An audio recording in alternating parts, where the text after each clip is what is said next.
है कि बेशक हमने इसे यानी नूह अलैहिस्सलाम की कश्ती को एक निशानी बना दिया। तो है कोई नसीहत पकड़ने वाला?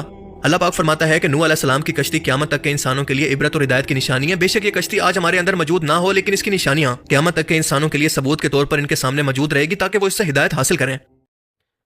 अस्सलाम वालेकुम वरहमतुल्लाहि वबरकातुहू। उम्मीद है आप लोग सब खैरियत से होंगे।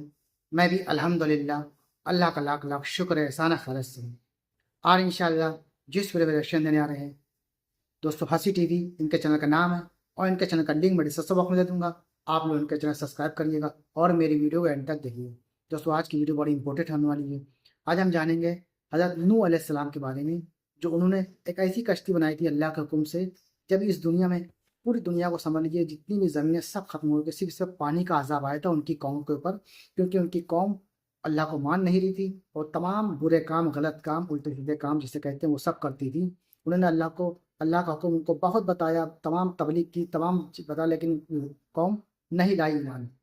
तो जो लोग ईमान लाए थे वो उस कश्ती में सवार हो गए। फिर अल्लाह ताला ने अपना अजाब जो भेजा तो पूरी दुनिया में समझ लीजिए पानी पानी सब कुछ खत्म हो गया। जो लोग उस कश्ती में सवार थे बस वही बचे थे, चाहे वो जानवर की शक्ल में हो या इंसान हो।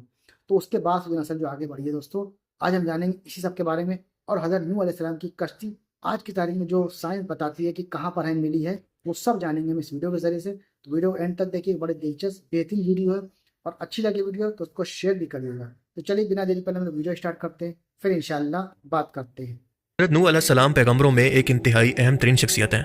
इन्हें आदम सानी भी कहा जाता है क्योंकि इनकी कौम पर जल्जलों और शदीद बारिश के बाद समंदरी तूफान जैसी कुदरती आफत ने जमीन पर जिंदगी के वजूद को मुकम्मल खत्म कर दिया और एक बार फिर से इनके तीनों बेटों हाम, साम और याफिस की नस्ल से आज दुनिया का हर एक इंसान मौजूद है।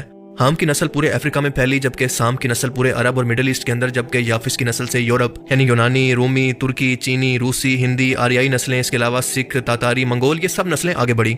हजरत इब्ने अब्बास रज़ी अल्लाह तआला अन्हु से रिवायत है कि हाम की नस्ल को बादशाही मिली, साम की नस्ल के अंदर नबूवत आई और याफिस की नस्ल के अंदर तलवार रखी गई। हजरत नूह अलैहिस्सलाम की कौम वो तारीख की पहली कौम थी जिसने शिर्क का आगाज किया, वरना इससे पहले सिर्फ कुफर और ईमान यानी सिर्फ दो अकीदे दुनिया के अंदर मौजूद थे। और इस शिर्क का आगाज ऐसे हुआ कि इन लोगों ने अपने दरमियान रहने वाले नेक लोगों की मौत के बाद ताजीम के तौर पर इनकी मूर्तियां बनाकर अकीदत के तौर पर अपने घरों के अंदर रखना शुरू कर दी। मगर इसके बाद हुआ कुछ यूं कि इनकी आने वाली हर नस्ल ने इनको पहले तो अल्लाह तक अपनी बात पहुंचाने का वसीला और इससे अगली नस्ल ने इनको पूजना और फिर इसकी इबादत भी शुरू कर दी। इन्हीं बुतों को खुदा मानकर सजदे शुरू कर दिए। अब इसमें आज के मुसलमानों के लिए भी इंतहाई अहम सबक है जो हमें यह बताता है कि हर शिर्क की इब्तिदा हद से ज्यादा ताजीम से शुरू होती है। अल्लाह ताला के सफारशी होना या फिर अल्लाह के ज्यादा करीब होने का अकीदा बुत परस्ती की तरफ पहला कदम है और यह कि हर बिदअत का अंजाम बिलाखिर कुफ्र और शिर्क पर ही खत्म होता है। कुरान करीम के अंदर इन 5 बुतों के नाम भी जिक्र होते हैं क्योंकि अल्लाह फरमाता है कि वो कहने लगे अपने माबूदों को ना छोड़ना, ना ही वुद, सवा, यागूस, याऊक और नसर को ना छोड़ना। हजरत नूह अलैहिस्सलाम ने इस कौम को 950 साल तक तबलीग की, अल्लाह के दीन की तरफ बुलाते रहे, लेकिन ये लोग इतने मगरूर और मुतकब्बिर हो चुके थे कि जब भी आप इनको तबलीग करते तो ये अपनी उंगलियां कानों में ले लेते, ऊंची ऊंची आवाजें कसते और आपका मजाक उड़ाते। आखिरकार 950 साल के लंबे इंतजार के बाद नूह अलैहिस्सलाम ने अपनी कौम से नाउमीद होकर इनको बद्दुआ दी कि ए अल्लाह, इन जालिमों और काफिरों में से किसी एक को भी जिंदा ना बख्शना, इन पर अपना अजाब नाजिल फरमा। और अल्लाह ने इस कौम पर अजाब भेजने का फैसला किया, लेकिन इससे पहले अल्लाह की बताई गई निशानी के मुताबिक नूह अलैहिस्सलाम को एक बड़ी कश्ती लकड़ी और कीलों से बनाने का हुक्म दिया गया।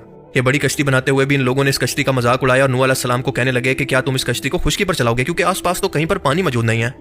और बिलाखिर इस कौम पर अजाब आने से एक दिन पहले तंदूर से पानी उबलने लगा। जब ऐसा हुआ तो हजरत नूह अलैहिस्सलाम ने इस वक्त जमीन पर मौजूद हर एक जानवर के जोड़े यानी नर और मादा को और अपने चंद मानने वालों को और अपनी फैमिली के लोगों को साथ लिया और इस कश्ती पर सवार हो गए। बाकी नूह अलैहिस्सलाम के घर वाले, जिनके अंदर इनकी बीवी और इनका एक बेटा भी शामिल था, काफिरों के अंदर शामिल हो गए और उस तूफान के अंदर गर्क हो गए।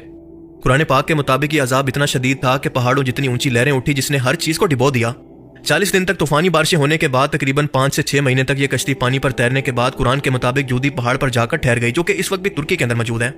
आपको बताता चलूं कि ये आज से तकरीबन 5000 साल पहले का जमाना है जब ये कश्ती एक जूदी पहाड़ पर आकर बर्फ के अंदर दबी रही। कुरान पाक इस नक्शे को यूं बयान करता है कि इससे कहा गया कि ए जमीन अपना पानी निगल ले और ए आसमान थम जा, और पानी खुश कर दिया गया और काम पूरा हो गया और कश्ती जूदी पहाड़ पर जाकर ठहर गई। सूरह हूद आयत 44। कुरान पाक में बयान करदा जूदी पहाड़ तुर्की के सबसे बड़े पहाड़ माउंट अराद से तकरीबन 350 किलोमीटर दूर जनूब मशरकी सूबे सिरना के करीब वाक़ है।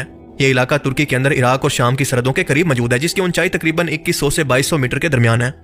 जबकि बाइबल के मुताबिक ये कश्ती माउंट अराद के पहाड़ी सिलसिले पर जाकर रुकी, जो कि मशरकी एगराई सूबे के करीब मौजूद है। ये तकरीबन 5137 मीटर या फिर 16854 फुट ऊंचा पहाड़ है और इसकी सरहदें आर्मीनिया और ईरान के करीब हैं। अब हम जरा गौर करें तो ये दोनों अलामी किताबें दरअसल एक ही पहाड़ी सिलसिले की तरफ इशारा कर रही हैं, जो कि तुर्की और आर्मीनिया के दरमियान एक बहुत बड़ा पहाड़ी सिलसिला है जिसके अंदर माउंट अराद भी मौजूद है और जूदी पहाड़ भी। क्योंकि आज भी हिस्टोरियन और इस्लामिक रिसर्चर्स का ये मानना है कि माउंट अरात और जूदी पहाड़ ये दोनों आज से कई सौ साल पहले तक एक ही पहाड़ी सिलसिला माने जाते थे, लेकिन बाद में जैसे जैसे पहाड़ों की खोज हुई तो इनको पहचानने के लिए इनके अलग अलग नाम रख दिए गए। आपको ये जानकर हैरत होगी कि साइंटिस्ट को इसी जूदी पहाड़ और माउंट अरात के जनूब के अंदर तकरीबन 18 मील दूर यानी दरमियानी रास्ते के अंदर मुमकिन तौर पर हजरत नूह अलैहिस्सलाम की कश्ती के आसार मिल चुके हैं, जिसको वो डूरू पिनार फॉर्मेशन कह रहे हैं। ये बिल्कुल एक कश्ती की तरह दिखने वाली जमीन की साख्त है, जैसा कि आप स्क्रीन पर देख सकते हैं। नूह अलैहिस्सलाम की इस कश्ती के बारे में कुरान पाक के अंदर वाक़या पर ज्यादा जोर दिया गया है बजाय इसकी डिटेल को डिस्कस करने के, जबकि बाइबल के अंदर इसकी डिटेल पर ज्यादा जोर दिया गया है। 1948 तक इस जगह के बारे में किसी को भी नहीं पता था, लेकिन इसी साल यहाँ पर शदीद बारिशों, जल्जले और ग्लोबल वार्मिंग की वजह से जब बर्फ हटी तो कचरा, मट्टी और पत्थर हटने से कश्ती के आसार नजर आने लगे। इसी दौरान इस जगह पर एक कुर्दिश चरवाहा मौजूद था जो कि अपनी भेड़ बकरियां चरा रहा था। इसने पहली बार इस अजीबो गरीब किस्म की कश्ती को देखा तो बाकी मकामी लोगों को जाकर इसके बारे में बताया। 1959 के अंदर एक तुर्किश पायलट जिसका नाम था इल्हान डुरपाइनर, इसने पहली मर्तबा हवाई जहाज पर बैठकर आसमान से इसकी तस्वीर ली तो इस तस्वीर के अंदर वाज़ेह तौर पर कश्ती के स्ट्रक्चर को देखा गया और दुनिया को पहली बार इसके बारे में पता चला और इसी पायलट के नाम के निस्बत की वजह से इस जगह का नाम डुरपिनार फॉर्मेशन रखा गया। 1960 से 1980 के दौरान वेस्टर्न आर्कियोलॉजिस्ट यहाँ पर रिसर्च करने के लिए आते रहे, लेकिन इस वक्त इनके पास ज़ाहिरी निशानियों को देखने के अलावा कोई जदीद इंस्ट्रूमेंट मौजूद नहीं था जो इसे नूह अलैहिस्सलाम की कश्ती होने की तस्दीक कर सकते हैं। लेकिन हाल ही में नूह अलैहिस्सलाम की कश्ती पर रिसर्च करने वाली अमेरिकन रिसर्च टीम ने रडार टेक्नोलॉजी की मदद से इस कश्ती के नीचे तह के अंदर जाकर पता चलाने की कोशिश की कि क्या इनको वहां पर इसके मुतालिक कुछ सबूत मिलता है या नहीं, और जो कुछ इनको वहां पर मिला वो इंतहाई हैरत अंगेज था। मिलिए एंड्रियो जॉन से, जो कि नूह अलैहिस्सलाम की इसी कश्ती पर रिसर्च करने वाली अमेरिकन टीम जिसका नाम है नूस आर स्कैन के एक रिसर्चर हैं, और इनका कहना है कि इस जगह पर रडार से जमीन के नीचे स्कैन करने के बाद इनको तकरीबन 13 फुट लंबी सुरंग दिखाई दी जो कि इस पूरी साख्त के बीच में से गुजर रही है। और इसके अलावा इस स्कैन के अंदर जमीन के नीचे 3 तहें या फिर डेक्स बने हुए भी नजर आए जो कि बाइबल के अंदर कश्ती की तफसीलात से मेल खाती हैं। बाइबल जेनेसिस 6:16 के अंदर आता है कि अल्लाह ने नूह अलैहिस्सलाम को हुक्म दिया कि कश्ती के लिए छत बनाना और इसके एक तरफ दरवाजा रख और इसके 3 दर्जे बनाना, नीचे, दरमियानी और ऊपर। निचले हिस्से के अंदर तमाम जानवर, इनका खाना पीना मौजूद था, जबकि दरमियानी दर्जे के अंदर नूह अलैहिस्सलाम का तमाम अनाज और खाना पीना, जबकि सबसे ऊपर के दर्जे के अंदर इनके लोग मौजूद थे यानी इनका खानदान मौजूद था और इनकी रिहाइश थी। और यही नहीं बल्कि बाइबल के मुताबिक इस कश्ती की लंबाई 300 क्यूबिट्स यानी तकरीबन 515 फुट और इसकी चौड़ाई 50 क्यूबिट्स यानी 86 फुट के करीब थी और इसकी ऊंचाई थी 30 क्यूबिट्स या फिर 52 फीट। हैरत अंगेज तौर पर इस डूरू पिनार की लंबाई और इसकी चौड़ाई भी तकरीबन इतने ही साइज की है। और इस स्कैन के बाद तो यह भी कंफर्म हो गया कि इसके बीच से गुजरने का बड़ा और सीधा रास्ता भी मौजूद है जो कि आप रडार के जरिए आसानी से देख सकते हैं। और इसी कश्ती के 22 फुट नीचे रडार स्कैन्स के अंदर रेक्टेंगुलर शेप्स नजर आई जो कि इन 3 हिस्सों की तरफ इशारा करती हैं जो कि नूह अलैहिस्सलाम की कश्ती के अंदर मौजूद थी। मजीद स्कैन के अंदर इस कश्ती के अंदरूनी कमरों या फिर हिस्सों को भी आसानी से देखा जा सकता है। Standing here, actually, where the 2019 GPR survey had found right below the surface here those angular structures, and that was about 20 feet below, about 7 meters, and so it was throughout this whole area that are possible rooms to Noah's Ark. Now, of course, excavation or core drilling would give us more details about those angular structures that were seen below the ground. अब researchers के मुताबिक ये कश्ती क्योंकि लकड़ी से बनी थी तो हजारों साल पर एक जगह पर खड़े होने की वजह से ये लकड़ी मिट्टी का हिस्सा बन चुकी है।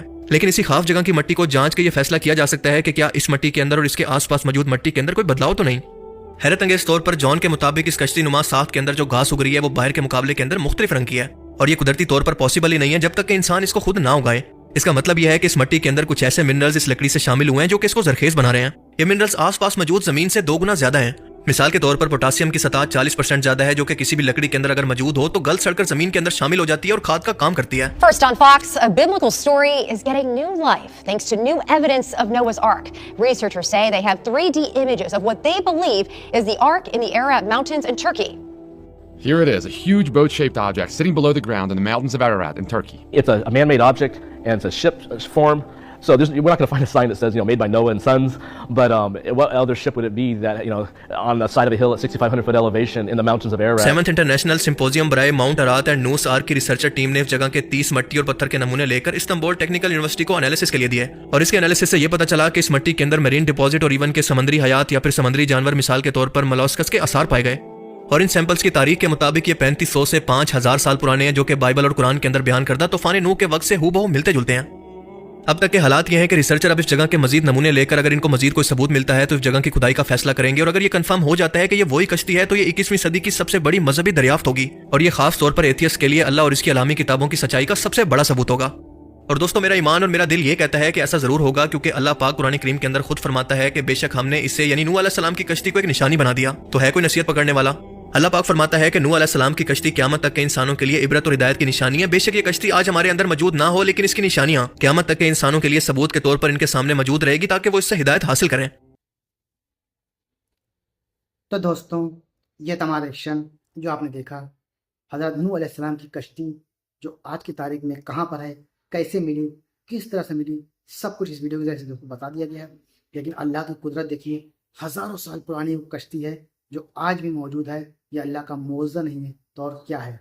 और हज़रत नूह अलैहिस्सलाम की जो कश्ती थी वो लकड़ी से बनी हुई थी, अल्लाह के कौम ने बनाई थी। जब उनकी कौम नाफरमान हो गई तो अल्लाह का जो अजाब आया है वो उस कौम पे इसीलिए आया था कि पूरे दुनिया में पानी पानी, पूरी दुनिया मतलब सब पानी पानी हो गई।